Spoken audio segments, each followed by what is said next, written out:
जया एकादशी व्रत कथा।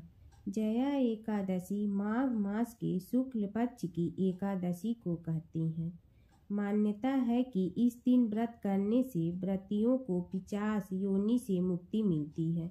जया एकादशी की व्रत कथा।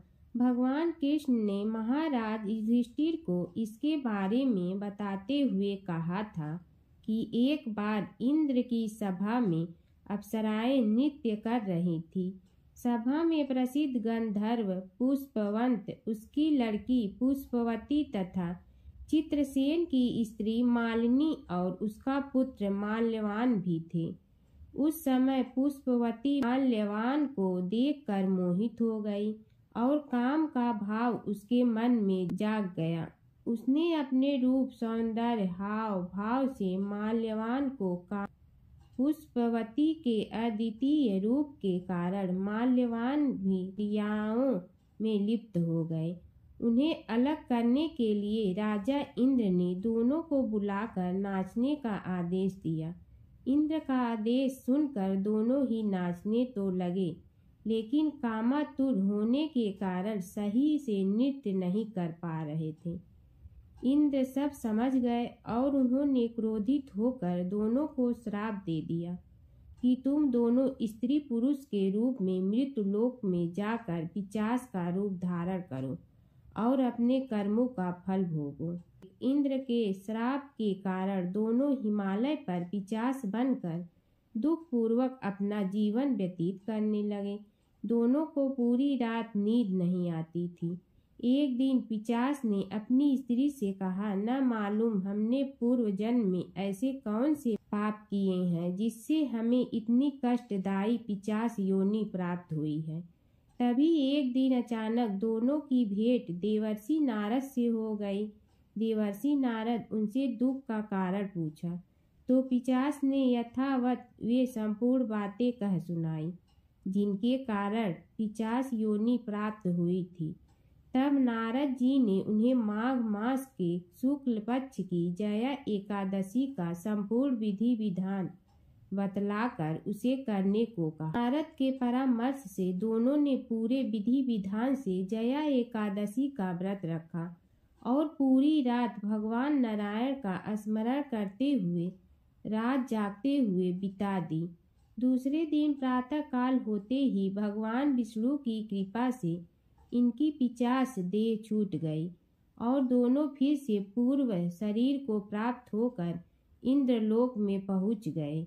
वहां जाकर दोनों ने इंद्र को प्रणाम किया तो इंद्र भी इन्हें पूर्व रूप में देखकर हैरान हो गए और पूछा कि तुमने अपनी पिशाच देह से किस प्रकार छुटकारा पाया। तब दोनों ने उन्हें पूरा वृत्तांत सुनाया। पारस माता की कहानी। एक बूढ़ी माँ ने एक बार एकादशी का व्रत रखा। बड़ी ही भाव भक्ति से पूजा अर्चना की। उन्हें वृद्धावस्था में क्या बाधा थी। वे तो अपने पुत्र पौत्र की सुख सुविधा के लिए व्रत रखने लगी थी। वे दिन भर तो जरा कठोर मन करके अपनी प्यास को रोके रही। दिन में पूजा पाठ किया, कथा सुनी और पंडित जी को मिट्टी के पात्र में भर कर पानी और ऋतु फल दान में दिए। दोनों भर कर वितरण किया। उन्हें गर्मी के कारण बहुत बेचैनी हो रही थी। इस कारण से बड़ी देर तक पानी में पड़ी रही और पानी के कुल्ला करती रही, मुंह धोती रही। तब कहीं थोड़ा बहुत धैर्य बंध पाया। धूप तो तेज पड़ ही रही थी, इस कारण बार बार मुंह सूख रहा था। बूढ़ी माँ बहुत बेचैन हो रही थी। एक बुढ़ापा और दूसरे भयंकर गर्मी। वृद्धावस्था की स्थिति को कुछ दूसरी ही प्रकार की होती है। जैसे तैसे रो धो के दिन कट पाया। अब पहाड़ सी रात सामने थी, उसको काटना बड़ा ही कठिन दिखाई दे रहा था। खटिया पर पड़े शांति नहीं मिल रही थी। वे बार बार करवट बदल रही थी। अनेक बार वे बाहर जाती और भीतर आती। उन्हें घर के अंदर शांति नहीं थी। वे पड़ी पड़ी एकादशी माता का स्मरण करती रही। वे कहती रही कि हे माता जी, आप मेरी लाज रखिए, आप ही मुझे शक्ति दे दीजिएगा जिससे मैं भली भांति आपका व्रत कर सकूं और ये पहाड़ सी रात शांति पूर्वक व्यतीत हो सके। प्यास के कारण बूढ़ी माँ की बेचैनी तो बढ़ ही रही थी। उन्होंने धैर्य रखने का बहुत प्रयास किया, किंतु सहनशीलता की सीमा टूट गई और वे घबरा कर एकदम चिल्ला पड़ी। बोली कि बचाओ बचाओ। अम्मा का चिल्लाना सुनकर परिवार भर के नर नारी, बच्चे और पड़ोसी एकत्रित होकर बूढ़ी अम्मा की खटिया के समीप पहुंच गए। सबने पूछा कि अम्मा जी, आपको क्या हो गया है? आप क्यों चिल्ला पड़ी थी? आप इस वृद्धावस्था में एक कठिन व्रत क्यों कर रही हैं? अम्मा जी, शक्ति से ही भक्ति होती है। थोड़ी ही देर में वे फिर से बोली कि अरे, हमारे तो प्राण ही निकलने जा रहे हैं। मेरी छाती पर ठंडे पानी का घड़ा रख दीजिए। नातियों ने दादी की छाती पर ठंडे पानी का पात्र रख दिया। तब कहीं उन्हें थोड़ा बहुत आराम मिला और थोड़ी देर के लिए उन्होंने अपनी आंखें बंद कर ली। एकादशी माता ने सोचा कि ये बूढ़ी अम्मा है तो बहुत कठोर, जरा जाकर उसकी परीक्षा लेना चाहिए। वे आधी रात को मुर्गा बनकर टेर लगाने लगी। मुर्गा की आवाज सुनकर दादी जल्दी से उठी और बाहर जाकर आसमान की ओर देखा, किंतु आसमान में कहीं उन्हें प्रातःकालीन तारा नहीं दिखाई दिया।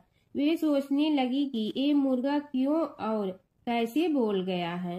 उन्हें प्यास तो बढ़ ही रही थी। थोड़ा बहुत उनका मन भी विचलित होने लगा था, किंतु अंत में उन्होंने दृढ़ निश्चय किया कि मैं अब व्रत को पूर्ण करके ही छोड़ूंगी, चाहे भले ही मेरे प्राण निकल जाए। ये सोचकर फिर वे खटिया पर शिथिल होकर लेट गई। थोड़ी ही देर में एकादशी माता ने उनकी फिर से परीक्षा लेनी चाहिए। एक छोटी सी बालिका एक गिलास में शरबत लेकर उनके सिरहाने खड़ी हो गई और जोर से बोली कि दादी जी, सवेरा हो गया है, आप हाथ मुंह धोकर शरबत पी लीजिए। पहले तो शरबत का गिलास देखकर उनका मन ललचाने लगा, किंतु अचानक व्रत का स्मरण हो आया और उन्होंने सोचा कि मैं किसी भी प्रकार से अभी शरबत नहीं पी सकती हूँ, और वे शांति पूर्वक अपनी घटिया पर लेट गई। फिर थोड़ी ही देर में उन्हें ऐसा लगा कि जैसे किसी ने उन्हें पानी के कुएं में पटक दिया हो। वे बड़ी देर तक उस कुएं में हाथ पांव चलाती रही, किंतु उन्होंने अपने मुंह में पानी की एक बूंद भी नहीं जाने दी और वे दृढ़ता पूर्वक अपना व्रत पालती रही। थोड़ी ही देर में न जाने कहां से सामने आग जलने लगी, जिससे भारी गर्मी पड़ने लगी। प्यास के कारण प्राण निकलने लगे, किंतु बूढ़ी अम्मा का कुछ भी नहीं बिगड़ पाया। वे जहां की तहां मुस्कुराती हुई बैठी रही। थोड़ी ही देर में बाहर प्रकाश दिखाई देने लगा। ऐसा लगा कि जैसे सवेरा हो गया हो। बूढ़ी अम्मा ने जब बाहर निकल कर देखा तो समझ गई कि अभी सवेरा होने में 3-4 घंटे की देरी है। यह जानकर वे शांति पूर्वक इधर उधर घूमने फिरने लगी। एकादशी माता ये बात अच्छी तरह से समझ गई कि ये बूढ़ी अम्मा किसी भी प्रकार से अपने व्रत से नहीं टल सकती है। वे उनके सत्य व्रत को अच्छी तरह से समझ गई। सवेरा होते ही बूढ़ी माँ ने स्नान किया, भगवान का पूजन पाठ किया, एकादशी माता की कथा सुनी, ब्राह्मणों को दक्षिणा देकर भोजन कराया। तब कहीं उन्होंने जल ग्रहण किया। कन्याओं को भोजन कराने के बाद अम्मा ने भोजन किया। उस श्रेष्ठ व्रत के प्रताप से बूढ़ी अम्मा की आयु में वृद्धि हो गई। उनका घर परिवार हरा भरा हो गया। घर में अब उनके कोई अभाव नहीं रहता। वे हर तरह के सुख साधनों से संपन्न हो गई। नाती नतीनों से उनका घर भर गया और वे उसी दिन से 12 महीने की एकादशी का व्रत करने लगी। एकादशी माता के व्रत के प्रताप से इस संसार में हर प्रकार के सुख भोग कर अंत में वैकुंठ धाम को चली गई। ऐसा है तुरंत फल देने वाला एकादशी माता का व्रत। व्रत कथा के साथ पढ़ी और सुनी जाने वाली लपसी तपसी की यह कहानी।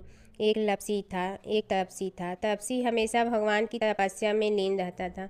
लपसी रोजाना 1.25 सेर की लपसी बनाकर भगवान का भोग लगाकर जीम लेता था। एक दिन दोनों लड़ने लगे। तपसी बोला, मैं रोज भगवान की तपस्या करता हूँ, इसलिए मैं बड़ा हूँ। लपसी बोला, मैं रोज भगवान को 1.25 सेर लपसी का भोग लगाता हूँ, इसलिए मैं बड़ा हूँ। नारद जी वहाँ से गुजर रहे थे। दोनों को लड़ता देखकर उनसे पूछा कि तुम क्यों लड़ रहे हो। तपसी ने खुद के बड़ा होने का कारण बताया और लपसी ने अपना कारण बताया। नारद जी बोले, तुम्हारा फैसला मैं करूँगा। दूसरे दिन लपसी और तपसी नहाकर अपनी रोज की भक्ति करने आए तो नारद जी ने छुपकर 1.25 करोड़ की एक अंगूठी उन दोनों के आगे रख दी। तपसी की नज़र उस अंगूठी पर पड़ी जो उसने चुपचाप अंगूठी उठाकर अपने नीचे दबा ली। तब लपसी की नज़र अंगूठी पर पड़ी, लेकिन उसने ध्यान नहीं दिया। भगवान को भोग लगाकर लपसी खाना खाने लगा। नारद जी सामने आए तो दोनों ने पूछा कि कौन बड़ा, तो नारद जी ने तपसी से खड़ा होने को कहा। वो खड़ा हुआ तो उसने नीचे दबी अंगूठी दिखाई पड़ी। नारद जी ने लपसी से कहा, तपस्या करने के बाद भी तुम्हारी चोरी करने की आदत नहीं गई, इसलिए लपसी बड़ा है और तुम्हें तुम्हारी तपस्या का कोई फल भी नहीं मिलेगा। तपसी शर्मिंदा होकर माफ़ी मांगने लगा। उसने नारद जी से पूछा, मुझे मेरी तपस्या का फल कैसे मिलेगा।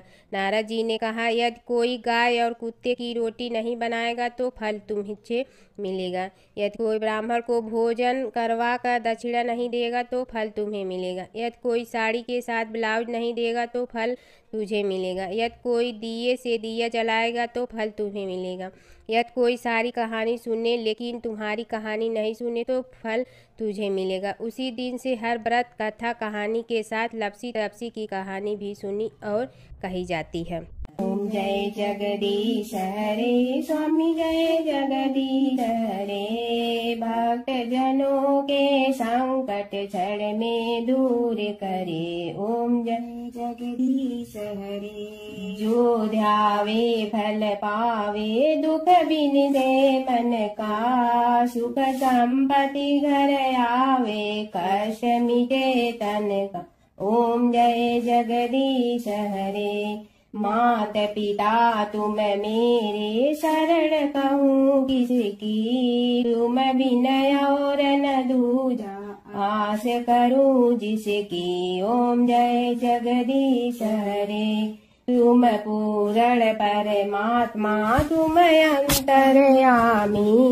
पार ब्रह्म परमेश्वर, तुम सबके स्वामी। ओम जय जगदीश हरे।